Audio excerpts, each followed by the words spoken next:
Hello আসসালাম, এই কেমন আপনারা? তো আজকে আমি কোনোদিন ব্লগ বানাই না, কারণ আমার মন চাচ্ছিল না, তাই জন্য আমি কোনোদিন ব্লগ বানাই না।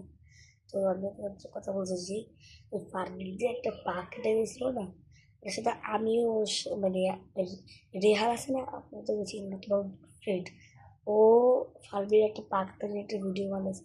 তো আপনারা রেহান নেমারে আডিট গেলে আপনারা দেখতে পাবেন। তো তাহলে আমি একটুই বলতে আসছি। তো ইয়া যখন ফার্মের যখন পা কেটে গেছিল তখনও আমাকে একটু মজা এসে কি, আমি যখন কি বলি, আমি একদিন আমার স্কুল থেকে আসতেছিলাম, আমার না সরি, আমি আমি যখন আমি আমার কোচিংয়ে যাবো, আমাকে উপর থেকে বলতেছে জিহাদ, আমার পা কেটে গেছে, এনে দেখ।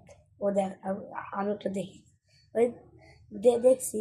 তো আবার আবার এর পরের দিন দেখাচ্ছি জিহাদ দেখছি পা কেটে গেছে। এটা হাসির বিষয় না? কালকেও বলছে, আবার আজকেও বলছে। তো এটা অনেক ফানি ভিডিও, আমি ফানি আর কি একটা।